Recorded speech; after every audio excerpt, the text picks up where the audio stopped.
for it. Let's go. Freedom, freedom, I can't move. Freedom, cut me loose. Tonight, we're calling on people from across our great country who are fired up for Vice President Kamala Harris.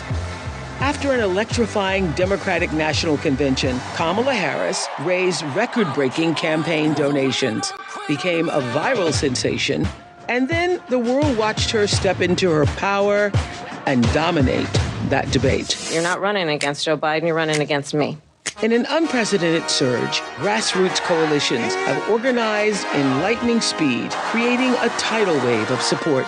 Black women, were you in the meeting last night? It all started the night Kamala Harris announced her candidacy. The advocacy group Win with Black Women, a collective of thousands of Black women leaders from around the country, founded by Joteka Edie, hosted a Zoom call to support the campaign. Within hours, they raised $1.6 million and had so many people on the line, they almost broke Zoom, y'all.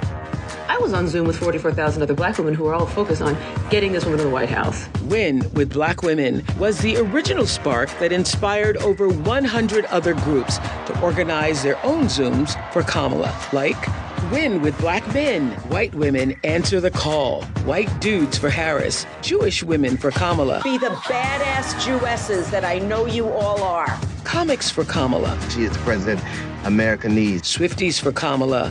First of all, I am a Swiftie. Even cat ladies for Kamala. Come on, cat ladies. Tonight, for the first time, we are uniting all the groups together in one place with a single purpose: elect Kamala Harris, President of the United States. Thank you. God bless you, and may God bless the United States of America.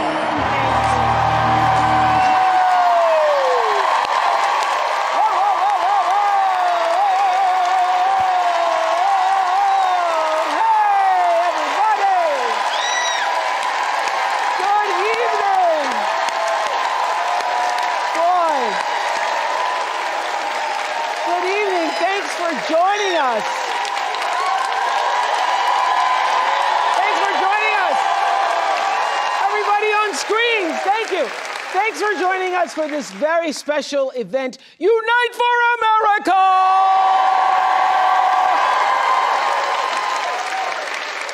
And that's exactly what we're doing live tonight, uniting from Farmington Hills in Oakland County, Michigan. We have 400 people in our audience and thousands more. Hello, all of you on screen. Hello, everybody on screen. Thousands more joining us on screen.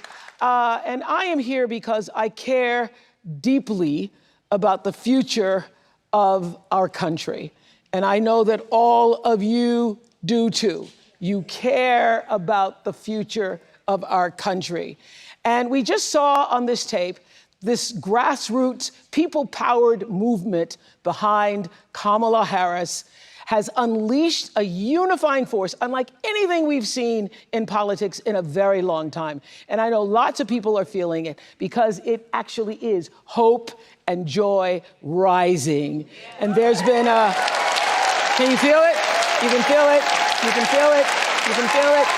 We can feel it. We can feel it. You can feel it. You can feel it. There's been so much talk. There's been so much talk about that word joy, and I think it's such a good thing because it means that there is a real feeling of optimism and hope, making that comeback, as Michelle Obama said, for this new day that's no longer on the horizon. The new day is actually here. We're in it. We're living it. So let me tell you how this event began. I was on the phone with Joteka Edie, founder of Win with Black Women. We're going to be talking to her a little later on. And we were talking about all the groups inspired by Win with Black Women who had 47,000 women on one call 3 hours after Kamala Harris announced that she was going to be running. 3 hours afterwards, 47,000 women were on the phone.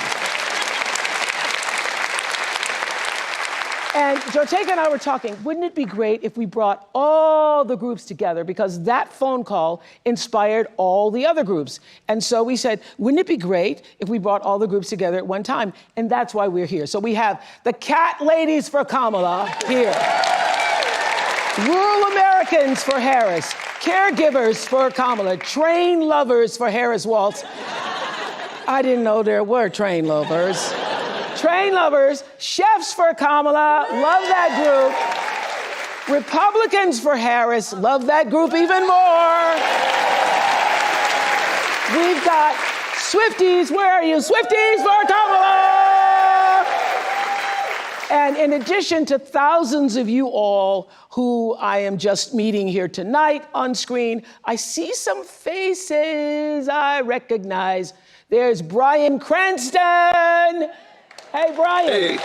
Hello, hello, hello. Where are you? Bryan Cranston.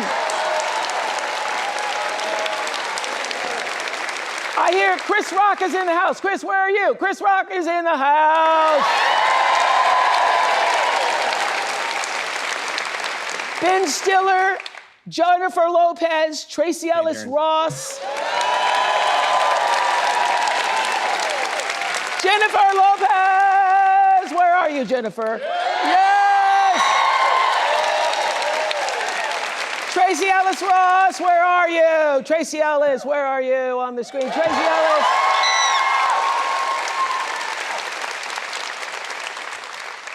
Julia Roberts, where are you?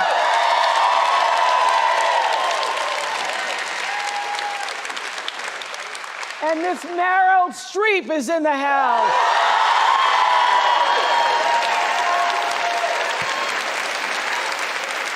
So glad to have all of you familiar faces and those of you who are not yet familiar to all of us. Okay, Bryan, so happy to have you here tonight. Bryan Cranston, what do you want to say? Why did you want to join us here tonight? I'm just smiling from ear to ear, Oprah. I have never felt this much joy and optimism in a campaign in a long time. So I'm just so appreciative of Kamala to be able to bring back that sense of optimism and to squash the cynicism and the vitriol and the rancor that just seems to be floating all around Washington. And I hope that we're going to ride this wave into Washington. I'm here to support. I can't be happier than this candidate. I think she's going to be a terrific president. Thank you, Bryan Cranston. So, thanks, Bryan. Thank you so much for joining us all the way from London. Chris Rock, so it's the middle of the night there. You're the one who told me, remember, Chris and I ran into each other this summer, and Chris, no matter where you meet him, he's funny. He goes, there's going to be weeping in the streets.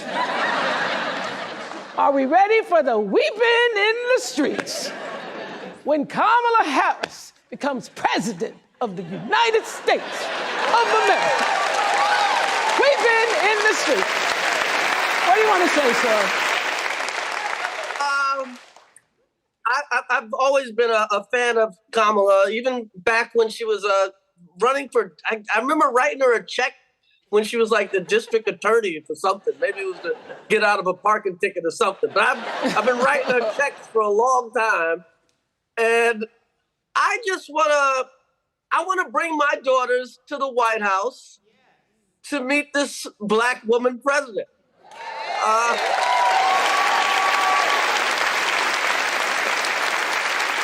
That's a reason.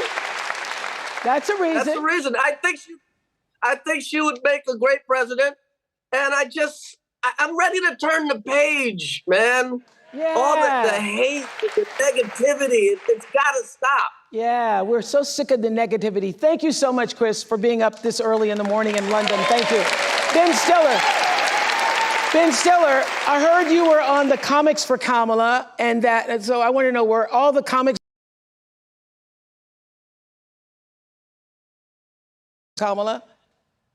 They were, and I didn't outdo anyone. I was probably the least fun of all the comics. But it was really, I mean, it was great though, because everybody was so energized, and I mean, I got to go to the convention and see her speech, which was just incredible, and feeling that energy.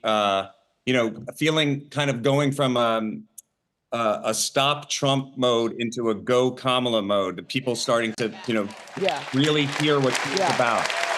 And I have a 22-year-old daughter, 19-year-old son who's going to be voting in his first election. My daughter's, her reproductive rights are incredibly important. Standing up for. Thank you, Ben. Thank you, Ben. And I think standing up for. Yeah, I think what Chris said, we're ready to turn the page. Thank you, Ben Stiller. So we are all together, united for one cause, and that is to get out the vote for Kamala Harris. Joteka Edie is here, and you describe Win with Black Women as a collective love letter to ourselves. I know you all been doing this a long time. I was on a lot of calls with y'all in 2020, but we ain't never seen nothing like this before, right? Stand up, tell us what is happening. Explain the power of what happened 3 hours after Kamala, we knew that she was going to step into this candidacy. First of all, Oprah, this is amazing to just be united. And that night, Black women everywhere, we knew one thing. We wanted to gather in our joy, and we knew that we needed to get to work. And on that night, Black women, the 44,000 on that Zoom, and the additional 50,000 Black women and our friends that joined to watch that Zoom, what we knew was that it was a moment in our country to show what Black women have always done. That love letter that I often speak of,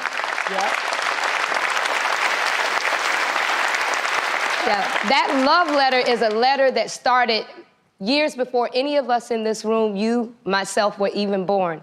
And it started by Black women years ago who knew this moment would be here, but they worked and they knew they wouldn't see it, but one day we would. And I just think that it is an honor for all of us to be able to usher in this moment, knowing that those who watered this mighty field are now allowing us to eat of the fruit of the trees that is there.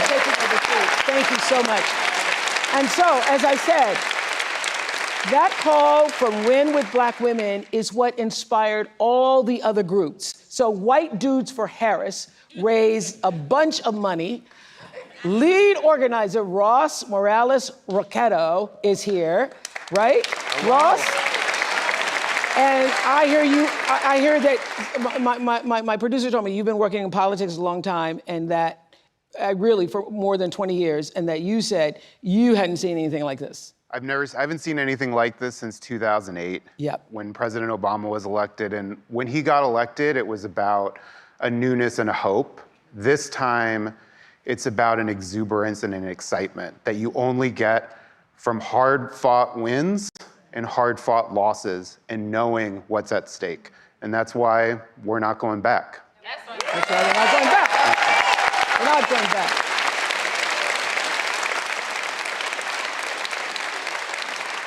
Thank you, Mr. White Dude. Thank you so much. Khalil Thompson is the founder of Win with Black Men. Khalil, what do you want Black men to know about this election? Well, thank you, Oprah and Ms. Winfrey, for allowing us to be here and share in this amazing moment tonight. Brothers, men who are watching this and enjoying this moment, you have a choice. I choose experience and fortitude over something else. I come from a litany of amazing Black women, Kathy, Jahan, Megan Janelle, and I have an amazing 7-year-old CEO who runs my life. Hopefully she's at home, finished her homework. But we have a chance to do a performance review and give a promotion to the best qualified candidate to be president of the United States. Okay, so let me just ask you this. Sorry. On the way here, when I was coming through the airport, Black man stopped me and he said, I guess he knew I was coming here for something like this. And he goes, well, I'm just tell you, I'm voting for Trump. And I'm voting for Trump because he gave me that check. And so I've heard that from several people, that I got the check, he gave us the check, and so therefore, forget about everything else. It's about the checks. Well, what he doesn't know is that Congress actually paid for the check and the American people paid for it. 45 just signed it, so. Yeah. Okay. Look, there's a... So what do you want to say to that kind of thinking? Because a lot of people feel that way. We're not a monolith. You can have your viewpoint and views for where you believe, but I think choosing, if I have the choice to go into someone to make the best decision for my family, I don't want someone who has 34 convictions. I don't want someone who is going to choose hate over choosing the best possible way to unite us as a country. And so I see Vice President Harris as being the best person to do that. Thank you very much, sir. Thank you. Shannon Watts.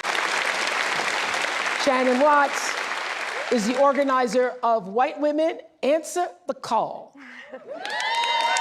Shannon, what do you want to say? What do you want to say specifically to white women in Oakland County, white women throughout the United States about this moment in answering the call? Even if you are a white woman who is voting for Kamala Harris, that's not enough. You have to get off the sidelines and do the work like Black women and Black men have been doing for decades and follow the lead of people like Jotega Edie, whose lead we followed on our call. We have to be waking up every day and phone banking and knocking doors and sending texts, but most important, we have to be persuading the white women in our lives. We may be part of the 47%, but we know the 53%. They're our mothers and our sisters and our friends, and we have to tell them to vote not just in their own self-interests, but in all women's best interests. Right, and so that's what tonight is all about.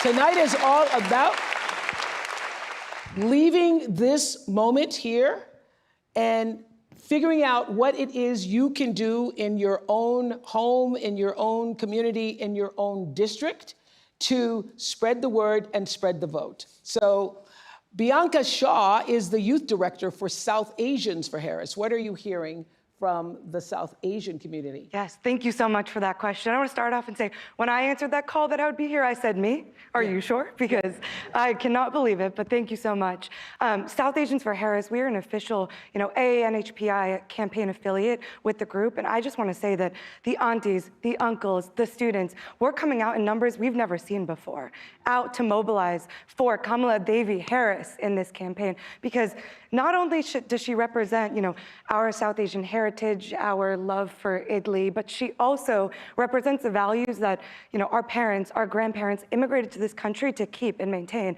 And she does that so well, and we need to maintain that. Thank you. It's about the values. I'm with you. Thank you. Okay, before the Vice President joins us, I want to bring out a local Michigander. I love saying Michigander around here. She's known as Big Gretch.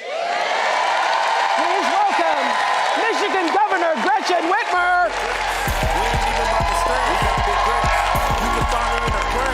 Big Gretch. Fresh in the new dress. Yeah, that's Big Gretch.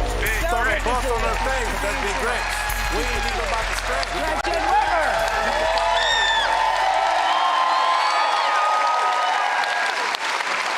We're so happy to be in your state. Thank you. I'm glad you're here. Yes, and we want everybody who can vote, obviously, to vote, but it's very important for women. So what do you want to say to women? Well, this is going to be a big, close race. Michigan is always tight. We know we're feeling good, but we got to translate that feeling into action. We deserve a leader who is strong and kind. It's not mutually exclusive. And that's why I think this moment is so important for all of us today, but for our kids and future generations too. There's so much at stake here, from our individual reproductive freedom to the ability to get ahead and make a good living and take care of your family. That's all on the line this election. Yes, strong and kind. Yes. Isn't that a notion?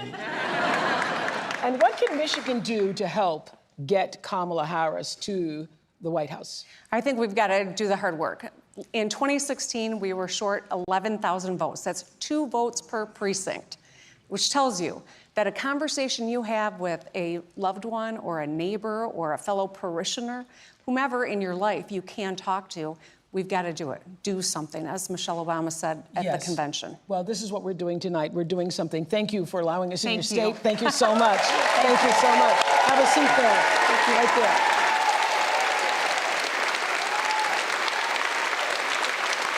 I want to bring in right now the chair of the Harris-Walz campaign, Jen O'Malley Dillon. Jen, hello. Hi. Have you seen anything like this? No. Isn't this great fun? It's amazing. Tell us what needs to happen from this day until November 5th? So first of all, this campaign is so inspired by the grassroots organizations that have come together like this, and it is making us stronger as a campaign to work together. We wouldn't be here without them today. We have 47 days left, and you all know the stakes or you wouldn't be here.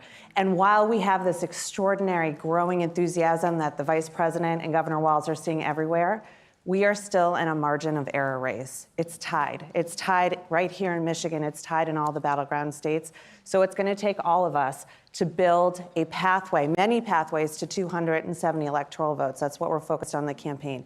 In every state, we have to register more people. We have to mobilize our voters to turn out to vote. And then we have got to go persuade those people that still don't know enough about the Vice President and her vision for the future.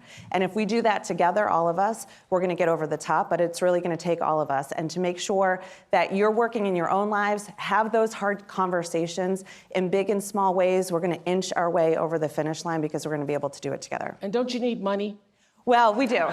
We do. And these groups need money too. All of us do, because the work is happening on the ground and in the communities. So if you want to help in any way at all in the campaign, go to go.kamalaharris.com. But if you want to help and not be formally engaged with us and join any of these groups here, that's what we need too. It's going to take all of us. Yes, and I think that everybody on the screens, everybody in this room, everybody who's listening, you become your own grassroots organization when we leave this moment that we're sharing here tonight, and you do what you can in your community. It's not enough just to join us all. We love having you here, but the rah-rah moment is going to end, and then we need to get to work. We need to get busy. Okay, thank you, Jim.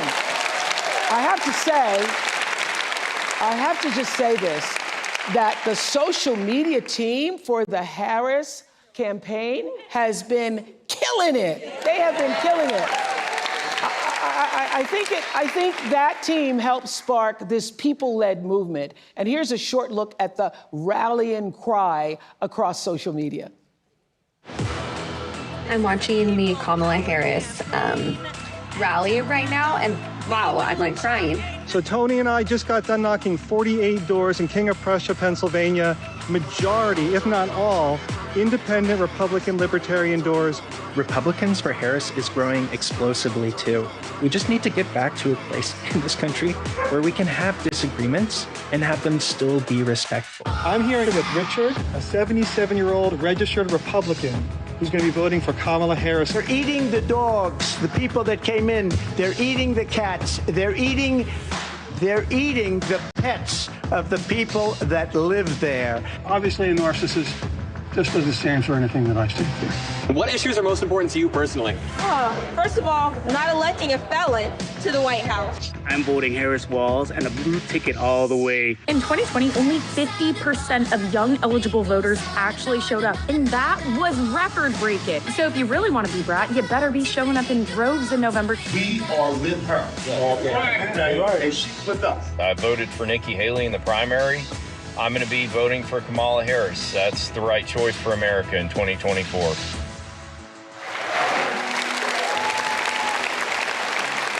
Let me tell you, it is about character, and it's about decency and respect, and all the things that we were raised to believe about what it means to be an American citizen and pursue the American dream. And if that is important to you, I hope, whether you are a Democrat or a Republican or somewhere in the middle, you will choose to vote your values, because values are on the line in this election. And in no other country on this earth could her story unfold the way it has. From a child of immigrants to big sister to McDonald's worker, there is hope for y'all. District attorney, a wife, and mamala, to senator, to vice president. Please welcome Kamala Harris.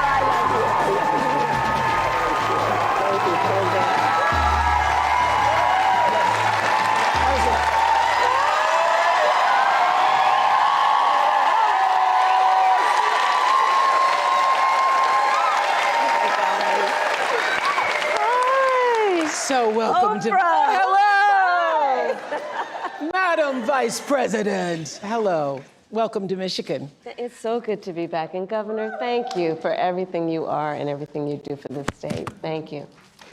Well, thank you. Can you see this? We have 1,000 screens here representing people from all over the country. Hi, everyone. Can you feel? Can you feel? Can you feel it? Can you feel the joy rising in here? I can, and I have to tell you, there's so much that I love about our campaign because it really is about the people.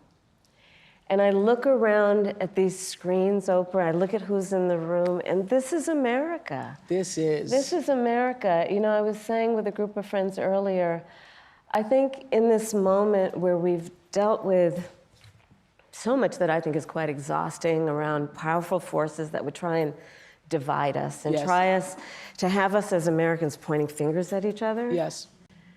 That this movement that is about reminding each other that we have so much more in common than what separates us is so critically important. And this is about the strength of who we are as Americans. And this movement that we're in about, as I like to say, seeing in the face of a stranger a neighbor. Yes, yes, right? yes, yes. An extension of love thy neighbor, that you literally in the face of a stranger see a neighbor. Yes. And approach each other with that level of dignity and grace and kindness. Well, that's exactly what happened with the Win with Black Women. I know you've known Joe Taker for many years. Thank you, my dear. That's exactly what happened.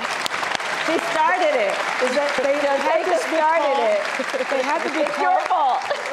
They had the big call and then said, let's open the door. Yeah. Let's open the door and invite everybody else in, and everybody actually came. Organically. Yes. Organically. Like, this is the beauty of our country. You know, there's so much at stake in this election. And ultimately, the question before us is, what kind of country do we want to live in? And the beauty of a democracy, as long as we can hold on to it, the beauty of a democracy is each of us has the power. Each of us has the power to answer that question. That's right. Everybody on this call and beyond has the power. But can I just start with this? Yes, please. I have to say this because in all of my private conversations, Gail, and I've said this 100 times, and everybody is saying it, you all have said it, I know you have.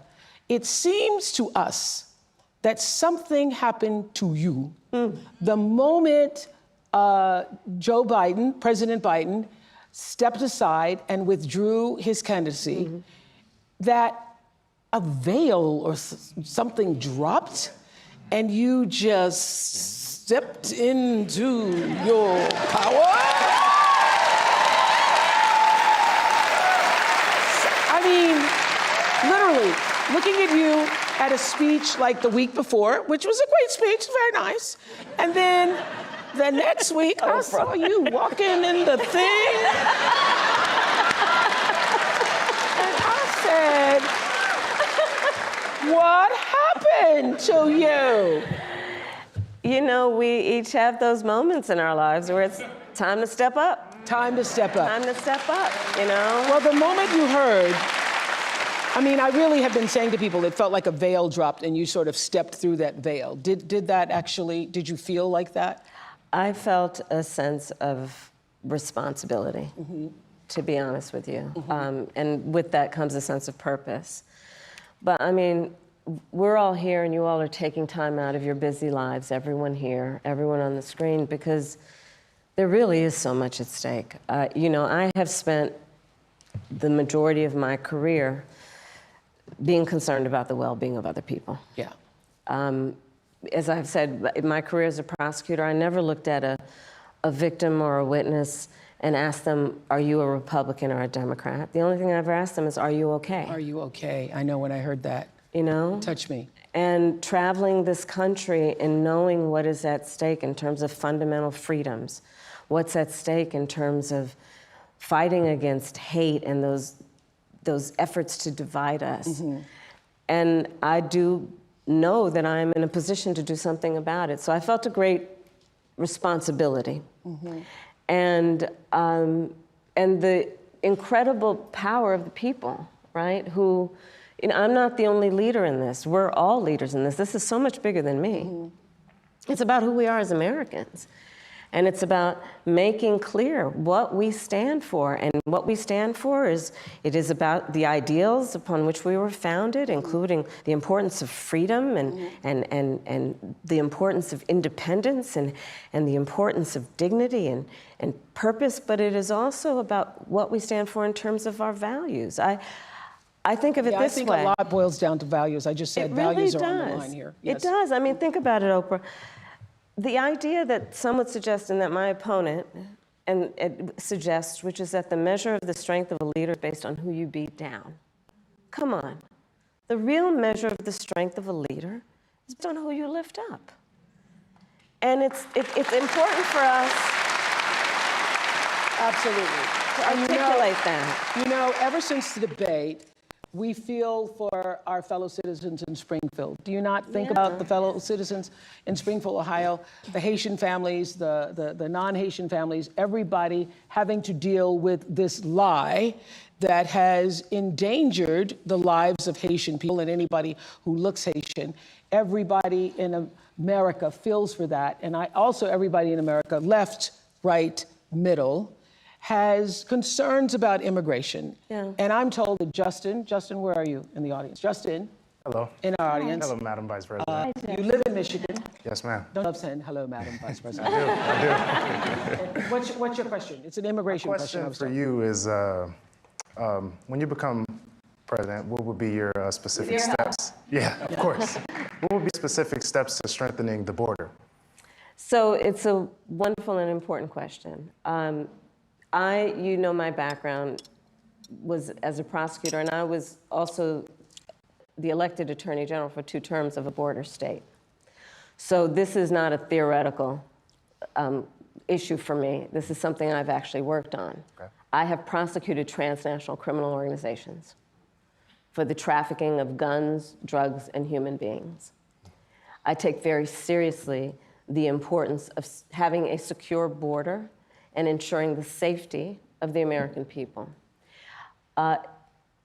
Sadly, where we are now can be traced most recently back to the fact that when the United States Congress, members of the Congress, including some of the most conservative Republicans, came up with a border security bill.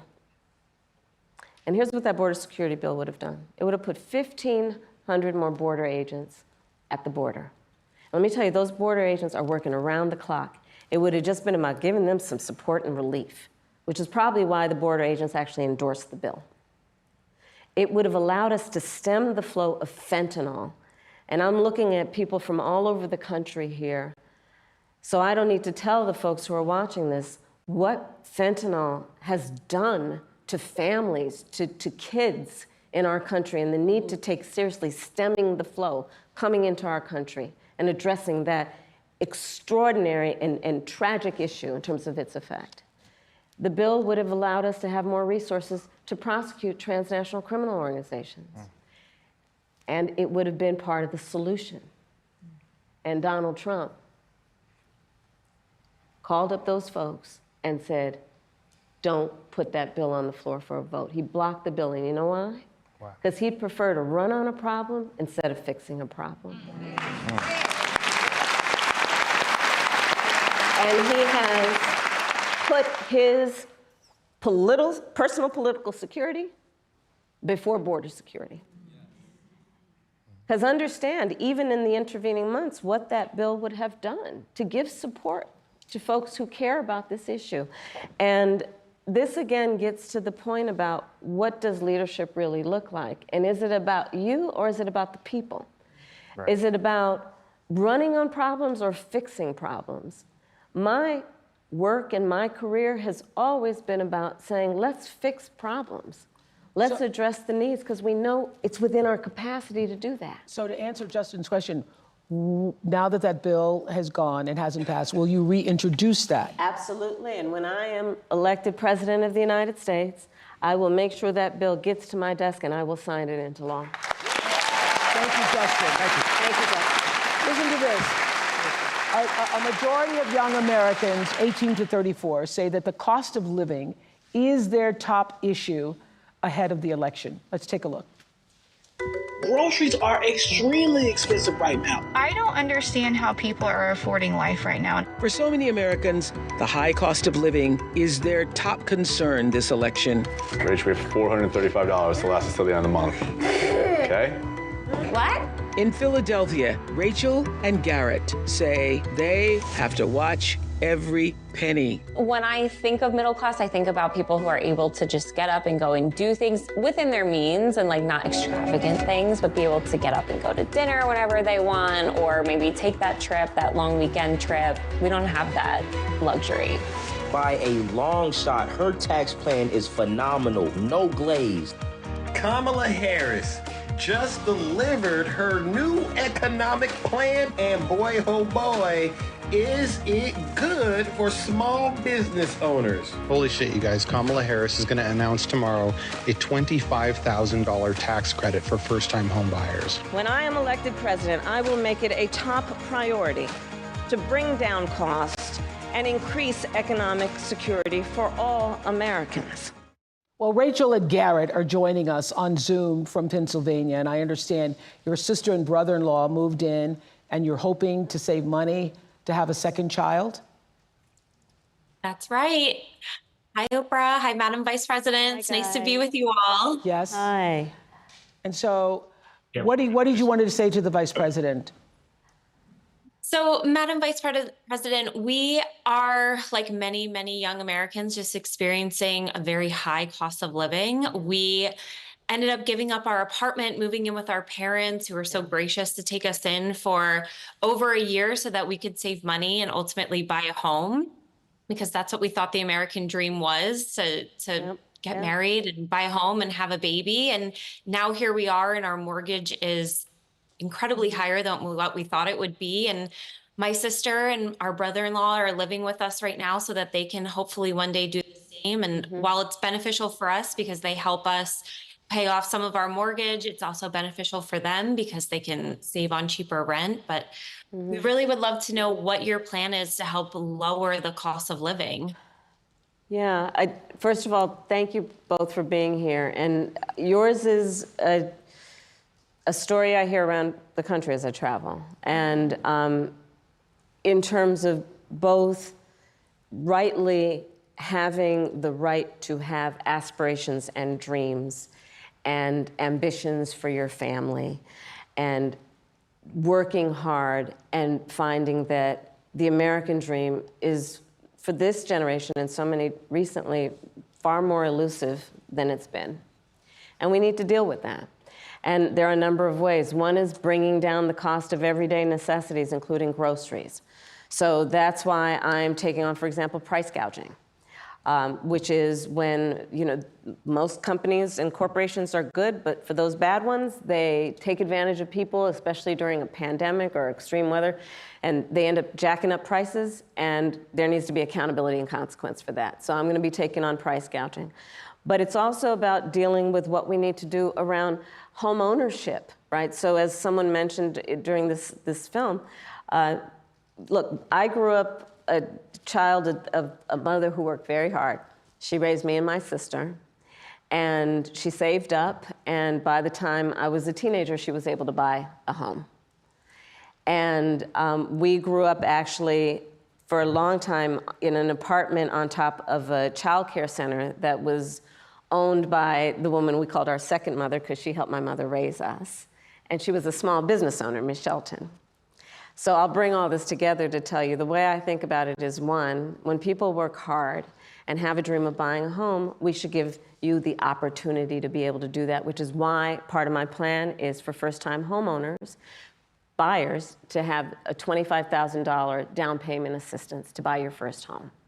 Because people just need to be able to get their foot in the door, and then you'll do the hard work. Part of my plan is what we need to do to support small businesses, because my second mother was a small business owner, and I love our small businesses and our small business owners. They are not only business leaders, they are community leaders. They mentor, they hire locally, and we have so many entrepreneurs in our country who have great ideas, incredible work ethic, but not necessarily access to capital, because not everybody, like my opponent, was handed $400 million on a silver plate that he filed bankruptcy 6 times on. And so part of my plan is to give startup small businesses a $50,000 tax deduction to start up their small business. Right now it's $5,000. Nobody can start a small business with $5,000. So that's part of my plan. That's a teeny tiny business. That's a business in teeny tiny business. It's a concept of a business, right? Yes. You know where I'm going. That's right. And it's still on paper with the $5,000. Right. It's still on paper. It just hasn't happened, right? Part of to speak to you guys and your family and your dreams is what we need to do around giving middle-class families tax breaks. And so part of my plan is also to extend and expand the child tax credit to $6,000 so that you can, in the first year of your child's life, have the resources to be able to buy a crib and a car seat and clothes for your baby, knowing that's such an extraordinarily important time in their development, and you shouldn't have to worry about how you're going to take care of their basic needs. All of this and more is part of what I plan to build, and I call it an opportunity economy. And it's basically about creating opportunities, knowing so many people have the ambition, have the aspirations, are working hard, but just need opportunity to reach their goals and their dreams. I saw you smiling with that $25,000 credit for the home. I saw that smile on your face and the $6,000. Thank you all so much. I want to just introduce to Shelby, who's also in our virtual audience. Thank you guys. Shelby from Virginia, who's also struggling with the cost of living. Tell us your story, Shelby. Why? Hi, Madam Vice President. Hi, Oprah. I'm 24 years old. I'm a graduate student living with my parents, and I want to move out next year and potentially buy a home. And I'm concerned about the affordability of one with the extra costs and bills that I'm paying now, along with the bills and costs I will pay in the future too. And so everything just has a cost and everything is so expensive. And so I'm worried about my capacity and how I'm able to fully support myself once I do live independently. You sound like one of my daughter girls from South Africa graduated. She was like, I hate adulting. I hate adulting. This adulting isn't going so well. Yes. Well, so first of all, congratulations on all the success you've already achieved. And it is your story and the story of our friends before you is really, that's the American story, right? You are working hard, you have goals, you have ambitions. And so part of it is, again, the $25,000 down payment assistance. Part of it is what we need to do to also push back against a very different vision for our country. Because look, in this election, there are 2 very different visions for our country. One, for me, that is focused on the future, including you, and another that is focused on the past. What Donald Trump, what my opponent plans on doing for the economy is doing what he did the last time he was president and giving another tax break for billionaires and the biggest corporations that would add $5 trillion to our deficit. And get this, he plans on doing what I call a Trump sales tax, which is basically he's going to put a 20% tax on everyday necessities that economists have estimated will cost the average American $4,000 more a year, which is why Goldman Sachs, which is why Moody's, which is why Wharton School of Business, which is why 16 Nobel laureates have collectively determined, after analyzing our plans, 1, mine would strengthen the economy, his would weaken it. 2, that on his plan, he would actually blow up inflation and invite a recession by the middle of next year. So when you think about the cost of living, my approach is about lifting you up. His would be about actually weakening our economy. And I feel very strongly when an individual, when a small business, when a family, when the middle class is strong, America is strong. Amen to that. Amen to that. Thank you, Shelby. Thank you, Rachel and Garrett. So the Harris campaign kicked off the Fighting for Reproductive Freedom bus tour to support the fundamental right for women to make decisions about our own bodies. And here is a short tape on that. I did something that nobody thought was possible. I got rid of Roe v. Wade. After Roe v. Wade was overturned, Tennessee put forth a ban immediately that banned all abortion with no exceptions. Abortion bans are not pro-life. They are pro-poverty and pro-inequality. It's been over 2 years since a 5-4 ruling by the Supreme Court ended Roe versus Wade, the landmark case that provided nearly 50 years of abortion rights across the United States. Since then, abortions have been banned in over a dozen states. Many women and doctors say the limits on reproductive rights have forced them into unimaginable situations. These policies do not reflect evidence-based medical practice. They do not keep my patients safe. According to the gender equity policy, women who live in states where abortion is banned are up to 3 times more likely to die during pregnancy, during childbirth, or soon after giving birth. I nearly died, all because of Donald Trump's Supreme Court justices overturning Roe v. Wade. So for the millions of you who watched the Democratic National Convention, you will remember Hadley Duvall telling her incredibly powerful story. And in case you didn't see it, here's just a brief look. Growing up, I was an all-American girl. Varsity soccer captain, cheerleading captain, homecoming queen, and survivor.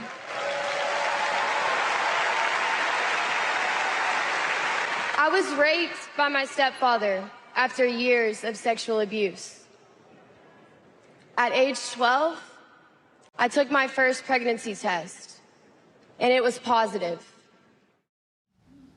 Hadley is here. Stand up, Hadley.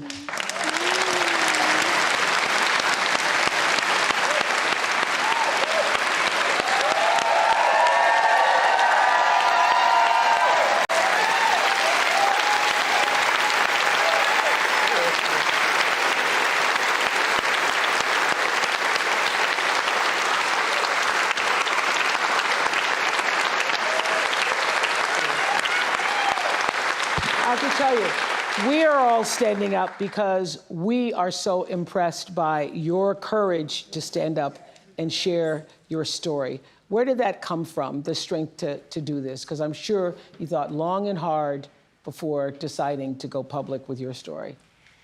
When Roe v. Wade was overturned, thanks everybody, I woke up with a harsh reality of my abuse was over, but my story is not.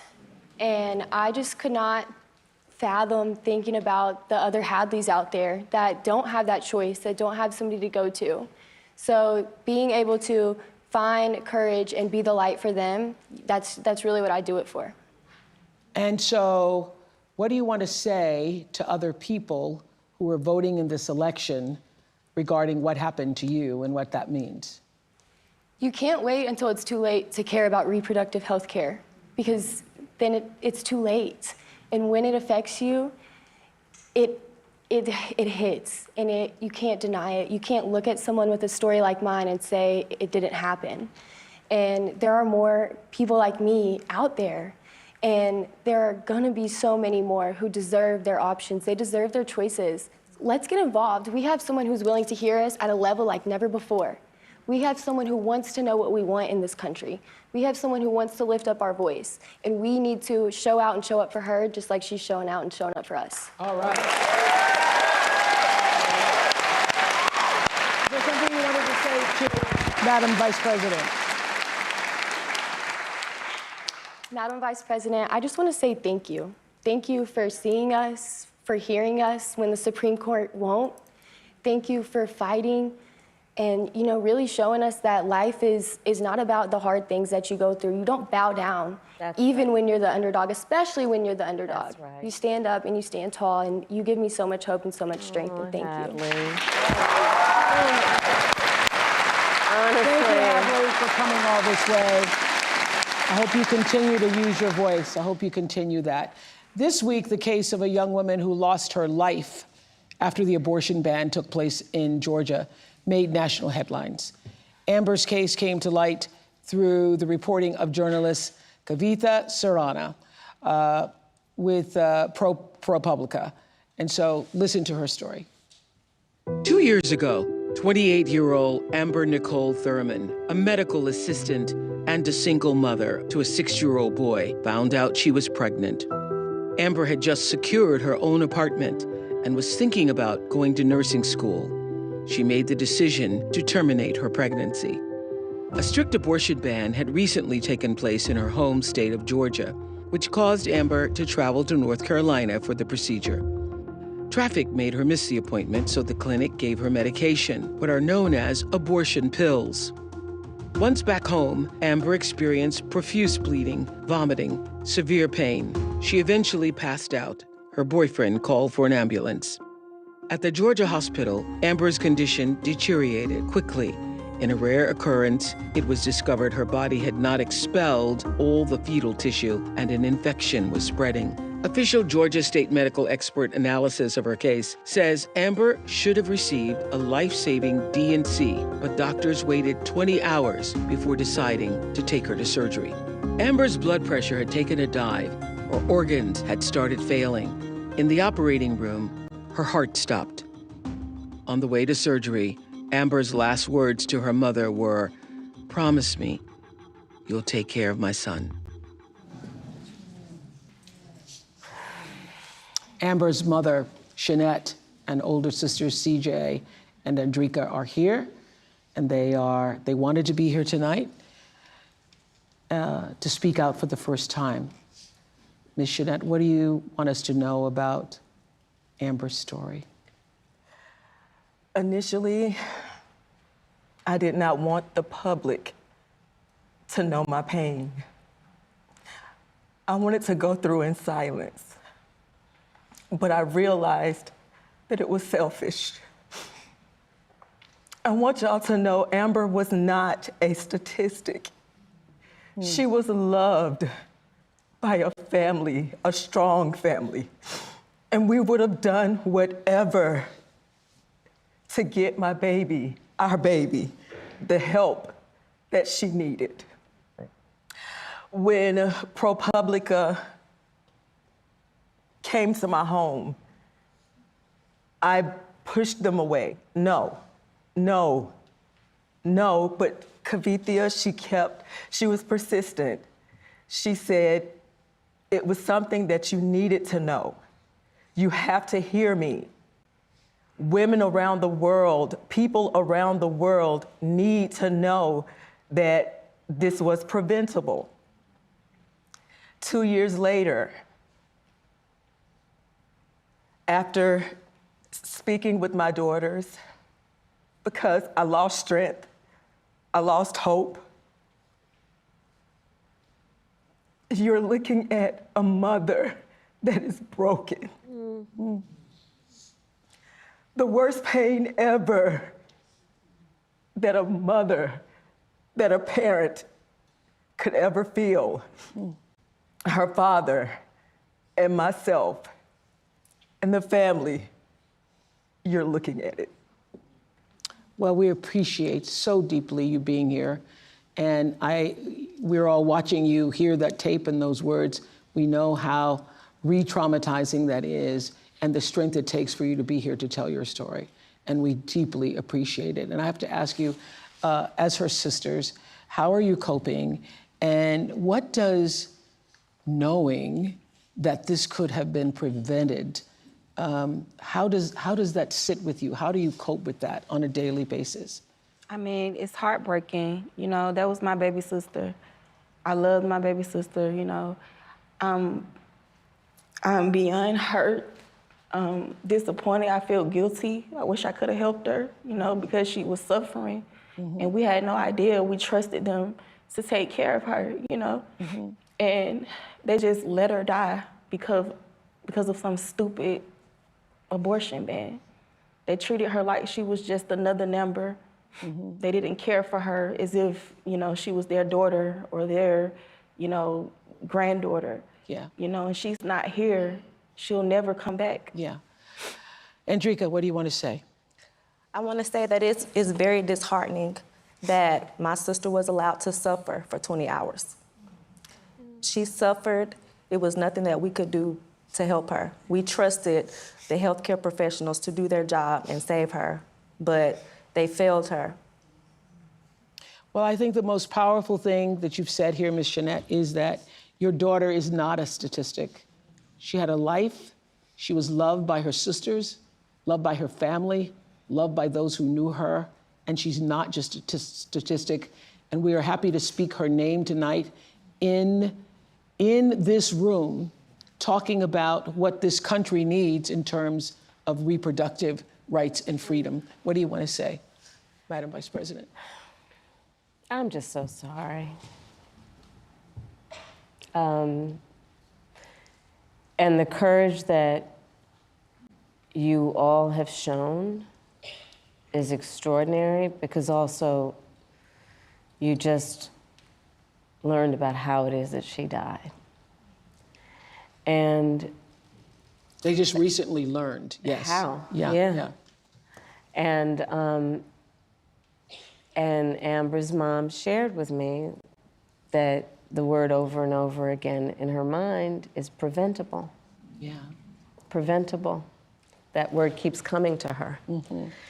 And this story is a story that is sadly not the only story of what has been happening since these bans have taken place. And,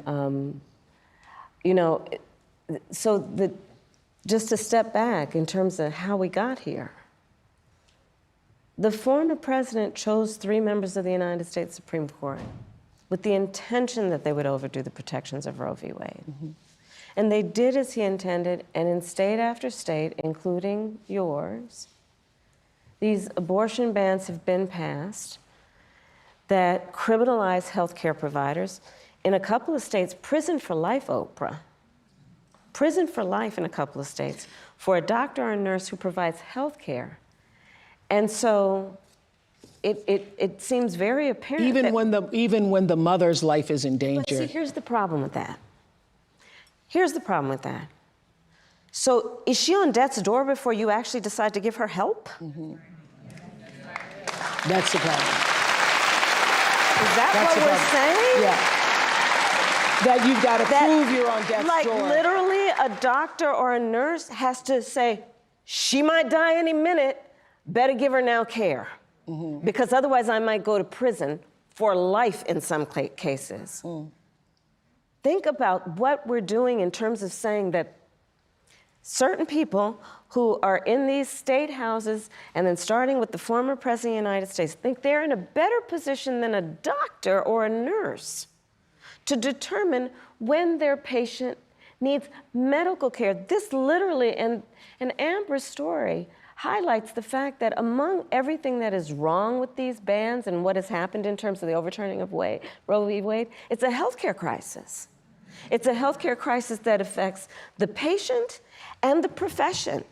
And going back to Hadley's story, and Hadley, you've been so remarkable in telling your story and being so strong in the way you do it. And both of these stories really, I mean, the courage for it out of pain, for you to tell these stories to help other people is just extraordinary.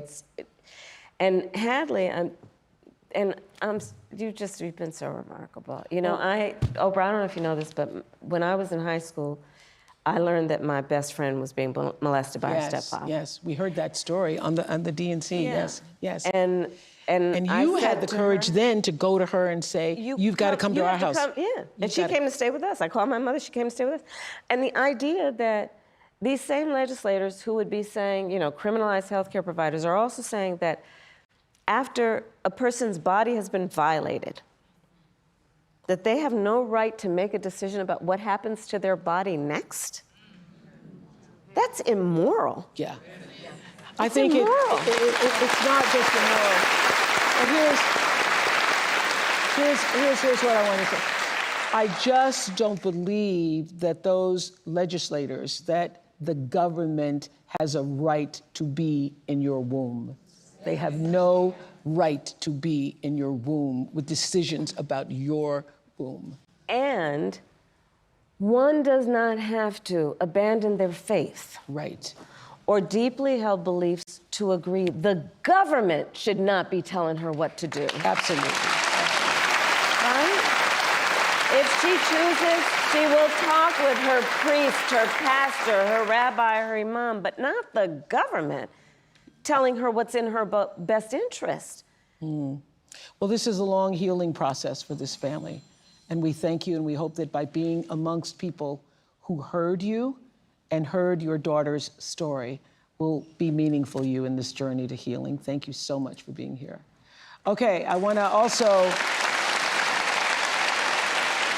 Thank you. I want to hear from Star Walker, who is a campaign engagement organizer in Milwaukee, one of my hometowns, Milwaukee. Hi, Star. What's going on in Wisconsin? Hi, Oprah. Hi, Madam Vice President. We are fired up here in Wisconsin. I'm an engagement organizer, so I'm focused within their personal networks. As friends, family, teammates. And by empowering people to leverage their relationships, we amplify their voices and deliver progress. We're fired up, but we also know it's a razor-thin race. So just like in 2020, this is going to be won by a field margin. It's on us to roll up our sleeves and do the work. Let's make phone calls and knock on doors. Go to go.kamalaharris.com to join this people-powered movement. That way, when we look back, we won't just be remembering how we felt, we'll be remembering what we did. Woo! I love that. I love that. Y'all, I love that. That's a big takeaway, because we're all feeling really good right now, but what really matters is what are we gonna do? Absolutely. What are we gonna do? Thank you so much, Star. I see somebody else on the screen, Julia Roberts. Hi, Julia. Hi. Hi. I heard you were so excited you wanted to be here tonight. Why? Well, first of all, Oprah, thank you for hosting this, because I guess if I started a voting club, it would be conversationalists for Kamala. Yes. Because to talk, to listen, to be heard, to have this back and forth is so unique in this campaign to beautiful, wonderful Kamala Harris, who I've had the good fortune of knowing for many years. And I am a mother of 2 kids. This is their first chance to vote in an election. And I couldn't be more excited for them to have the legacy to say that their first vote they ever cast for president was for you. I have just chills saying that out loud. Are you all going to the polls together? Are you organizing a party? Are the Motors having a poll party? What's happening? I wish we were all going together. In fact, they are in college, so we will be separated on the great day, but in spirit united always for what we believe in and what we... I feel like it's interesting. We talk so much about being Americans united for something, but this has become such a global representation of our country and what we stand for. And I get to travel internationally a lot. And I want people to say, oh, you're American? And not, oh, huh. How's it going over there? Yes. So I want to get back to that space. Exactly. Thank you, Julia. Exactly. Thank you. And hey, there's Tracy Ellis Ross coming up there. Tracy, now listen, if anybody should have a voting party, I think it should be at your house, because you have great parties, girl. I just want to say hi. Hello, Madam Vice President. It's just an honor. I actually have never met you, which is crazy. And hi, Oprah. Wait, what did I miss? We just saw each other the other day. Okay. Oh, hi, Tracy. Hi. Hi. you doing? Good. Yeah. This is exciting, though, isn't it? Isn't it exciting? It's exciting. It's exciting because I believe in democracy. I believe in the future of our country, in reproductive freedom, bodily autonomy, women leading. I believe in decency. The idea of leading with joy and kindness has always been in my DNA. And I'm here both for the seriousness of this election, but the joy with which it is being handled. It is stunning. And then I also really want to remind everybody, it hasn't been mentioned, but voting up and down the ballot is incredibly important. Your freedom and your daily life are all the way up and down that ballot. People are policies, and we need the right people in all areas, all positions.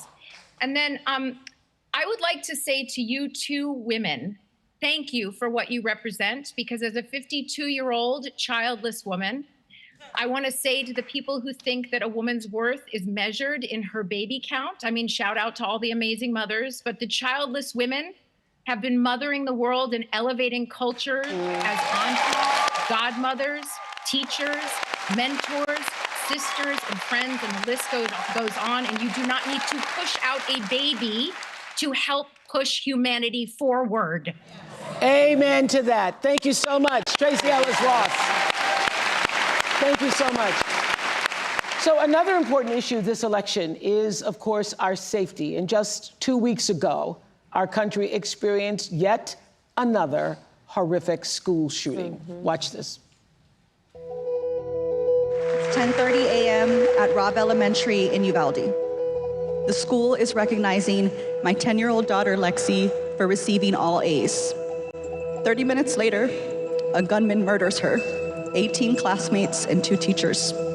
In the last 25 years, there have been 417 school shootings in the United States, and more than 383,000 students have experienced gun violence while at school. More children and adolescents are killed by guns each year than anything else nationwide.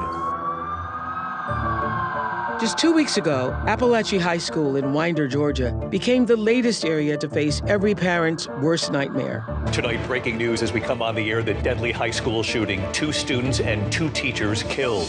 Police and parents racing to the scene outside Atlanta. Oh my goodness. There is a shooting at my granddaughter's school. We had to drag our teacher's body into the classroom. We heard him take his last breath.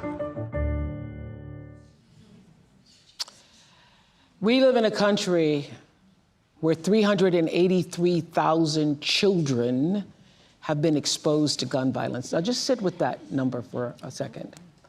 It's a number until it's your child. This is not normal, y'all. This is not normal, and this is not right. Other people in other countries do not have this issue. We, Americans, we have to do better. We have to do better. We cannot continue to just settle for our thoughts and prayers. Lives are being destroyed. 15-year-old Natalie Griffith and her parents, Doug and Marilda, are here. And Natalie, we are so sorry to know that you too have been added to that number because you were in algebra class when you were shot twice by a 14-year-old fellow student. We're so glad that you lived to tell your story. And so how are you tonight?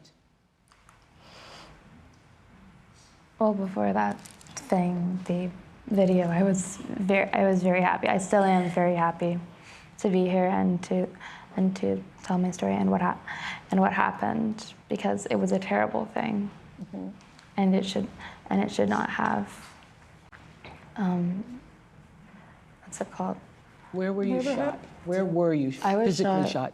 Right here on my shoulder, and then around here. Right wrist. I was saying that 383,000 students in our country, the United States of America, have been exposed to violence that same scene that you experienced in your school. Had you all been having, drills or preparation for what should happen should there be a shooting? I've had intruder drills and fire drills and stuff.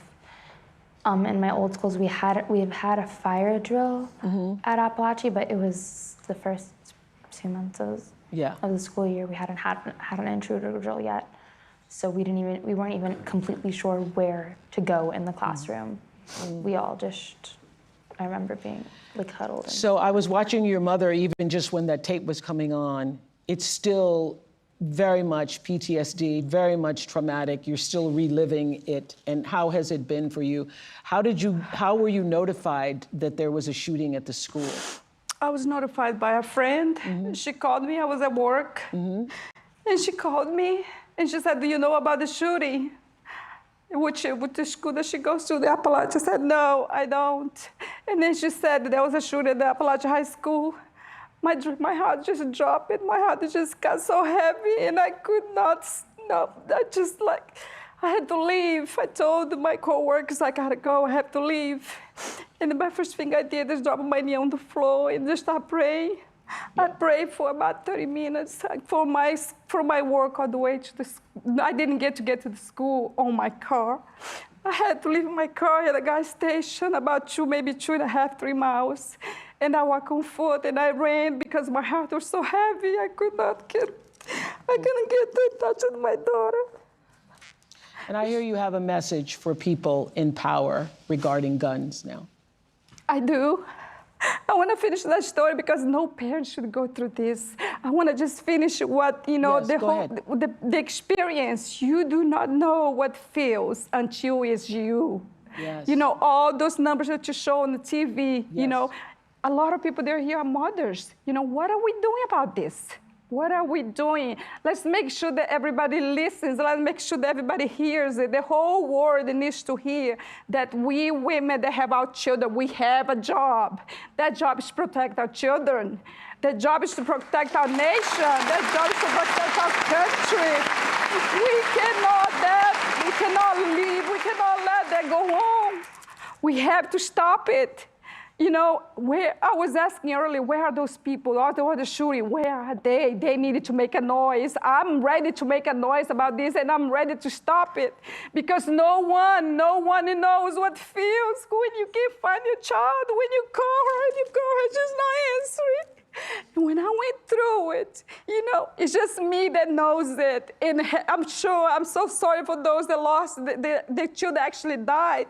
I can actually hug my child. My child is here, and I gave all this praise to the Lord. Our Father in heaven saved my child. But the other two mothers, they lost their kids, and the other teachers that died. Those people are suffering like I'm suffering. I'm very sorry for them. I'm very sorry that they lost their loved ones. And you have a message for the people in power. Yes, the people in power. Let's make it a change. Let's make it happen. Let's just not hear about this. Who wants to just hear about this? We gotta change it. We gotta make it happen, And Doug, I hear you're not a registered Democrat, but you now say it doesn't matter what side of the aisle you're on when it comes to this issue. What change do you want to see now that it has affected your family? Common sense, I think the first step would just be metal detectors in schools, make a budget, make a plan. And the people that say, well, we've never really done stuff like that before, I don't care. They didn't have metal detectors at airports at one time. They didn't have metal detectors at courthouses. I think that if a child knew that he would get caught, the likelihood of him trying would be, there may be another target, but it wouldn't be us having to worry about schools being hardened. Yeah.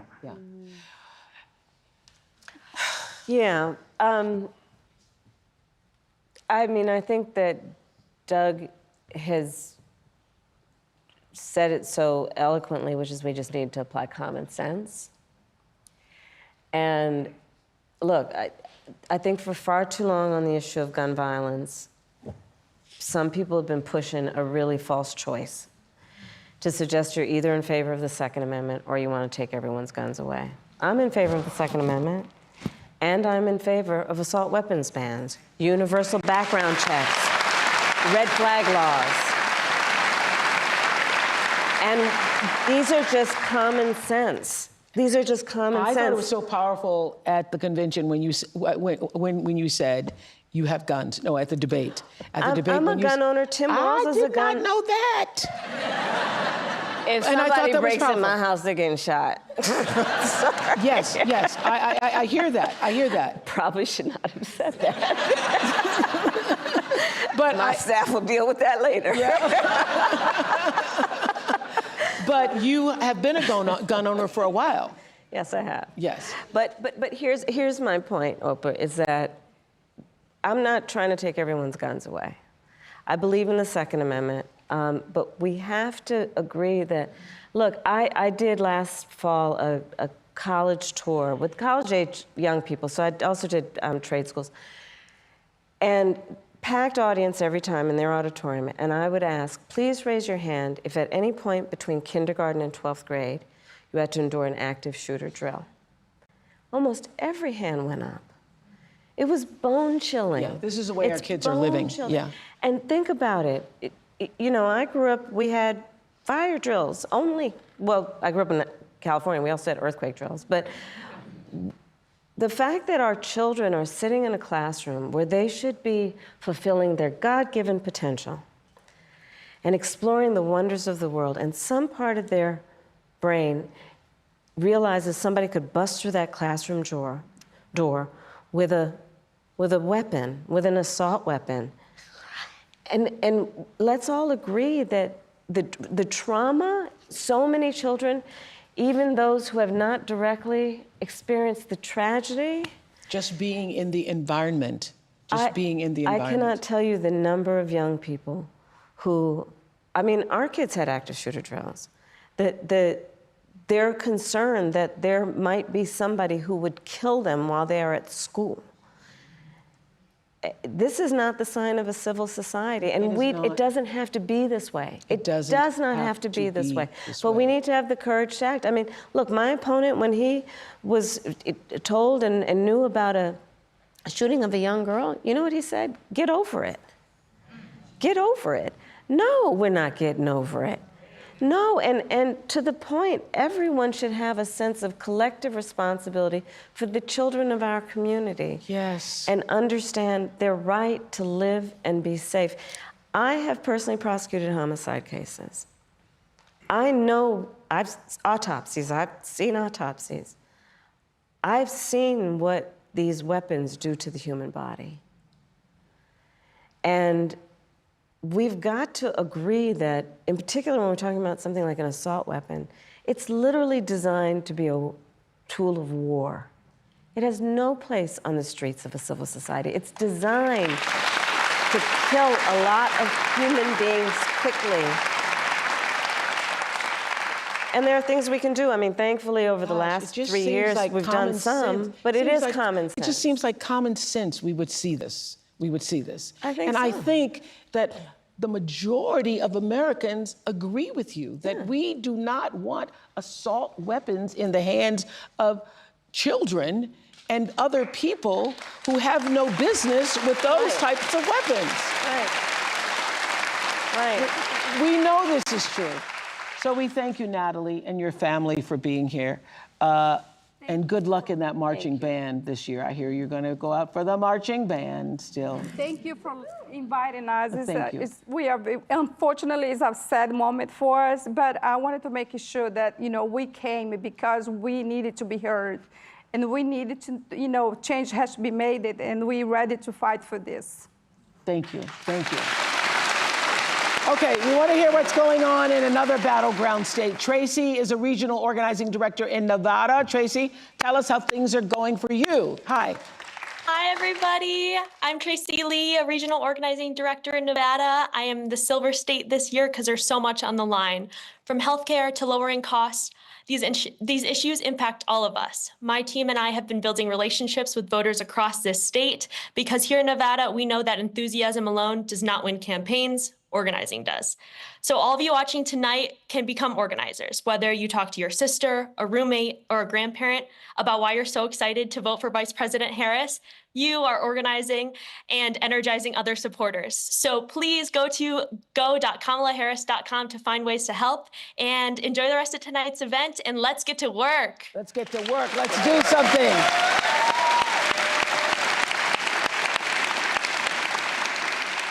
Meryl Streep, hello. You and I.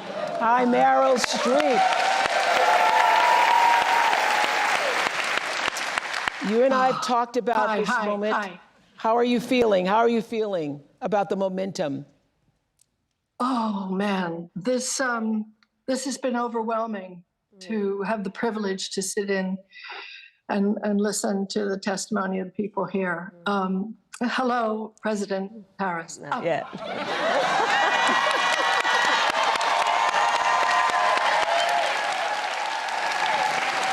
47 days. 47 days, yes. From my mouth to God's ear. And hello, Oprah. I think the word of the day has been preventable. Preventable. All of this.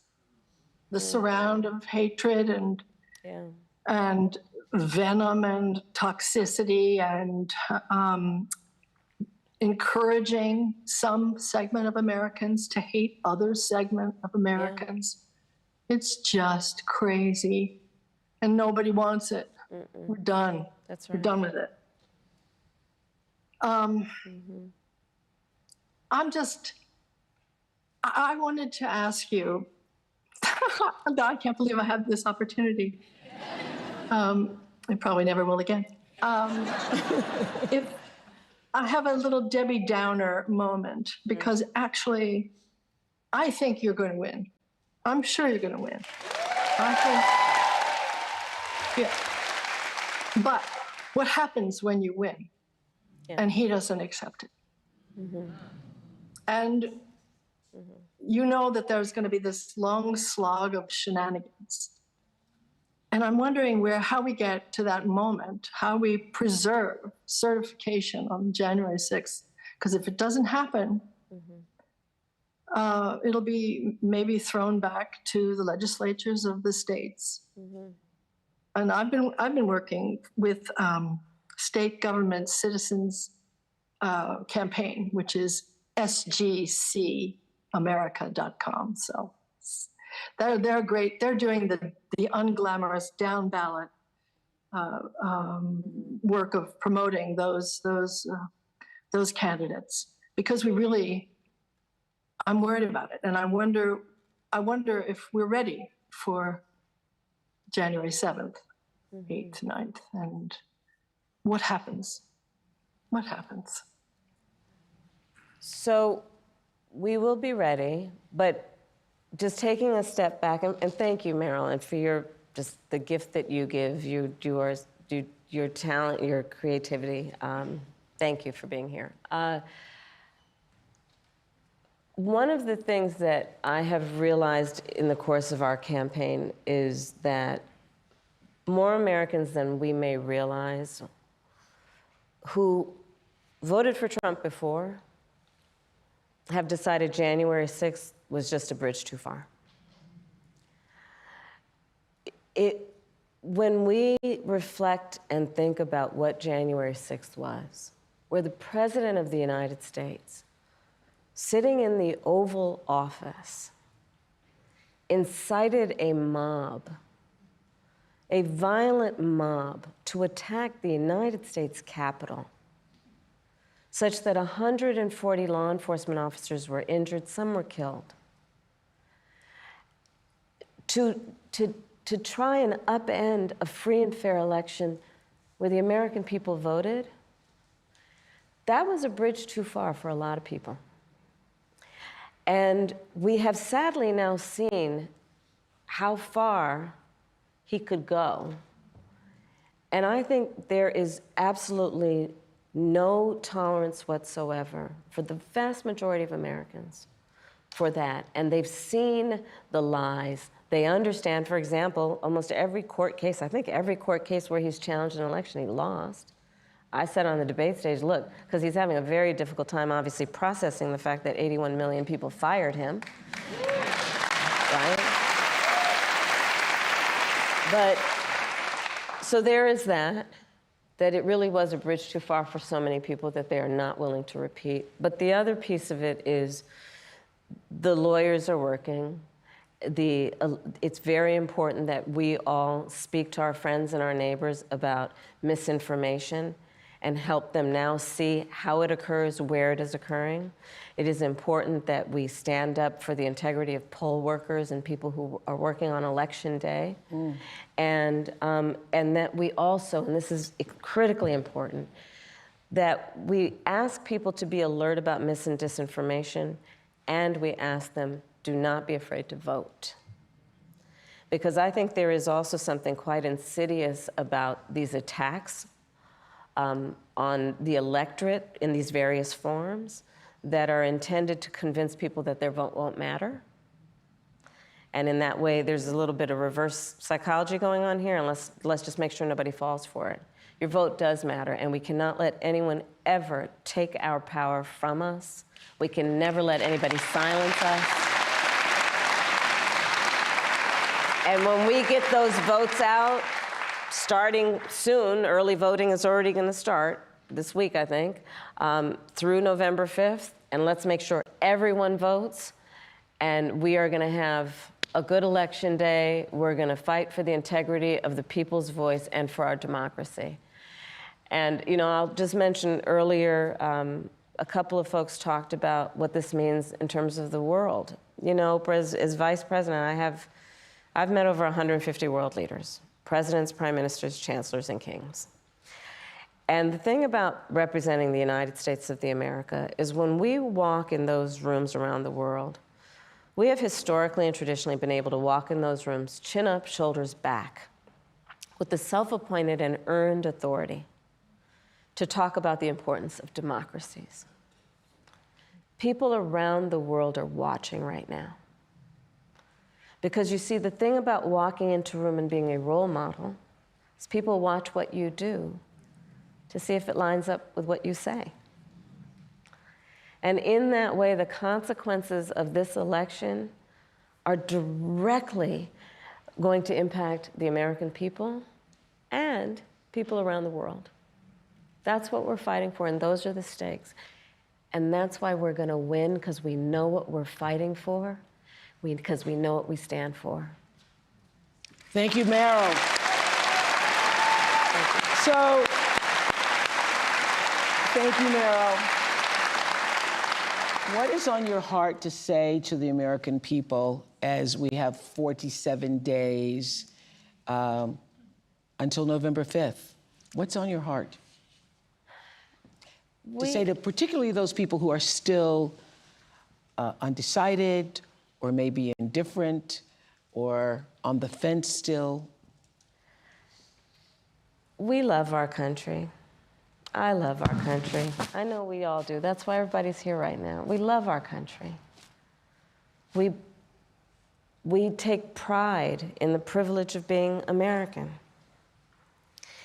And this is a moment where we can and must come together as Americans, understanding we have so much more in common than what separates us.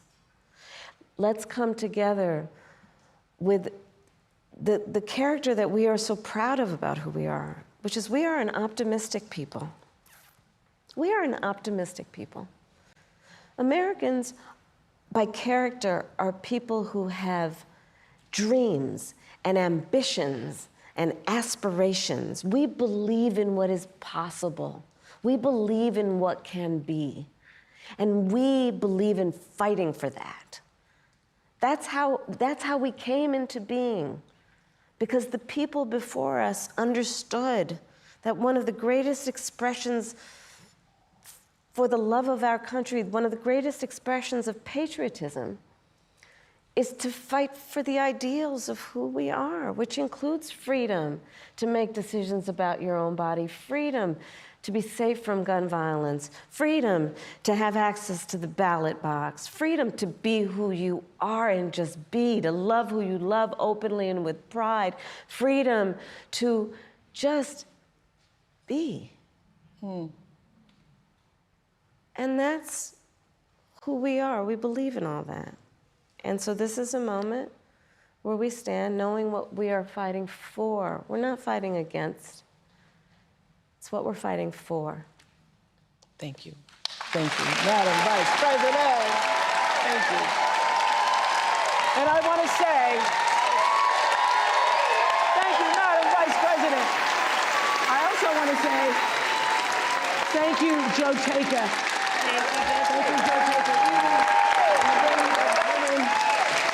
Who started the gatherings on Zoom and all of the grassroots. Now, each of you listening tonight, you become your own grassroots organization to go forward and do something, coming together for the largest Zoom call we've all ever had. Thank you so much. And I just want to say, for all of you watching who are still on the fence, you're in the middle, you're independent as I am, or whether you're just still don't know what you're gonna do. This is the moment for all decent people, all caring people who want the best for yourself and you want the best for other people.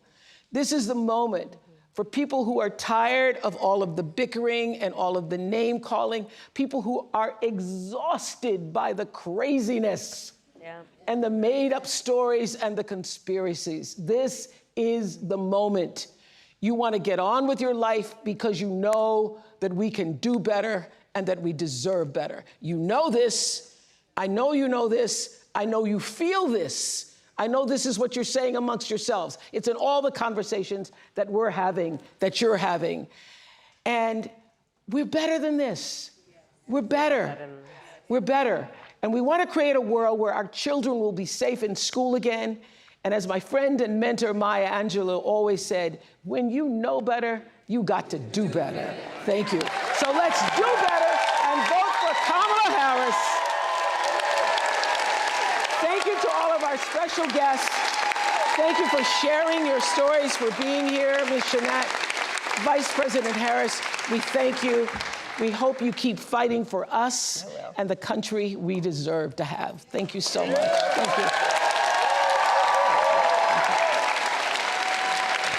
To find out more about how you can register or where you can vote, go to iwillvote.com. Good night, everybody. Thank you on Zoom. Thank you.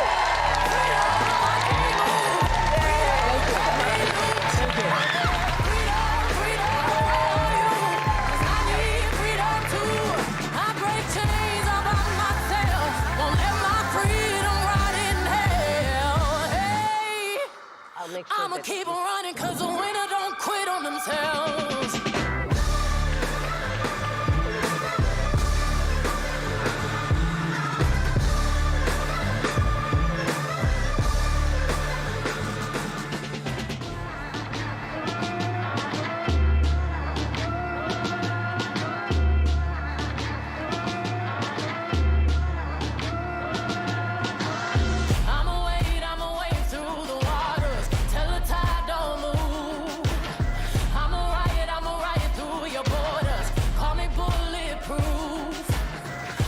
Forgive me.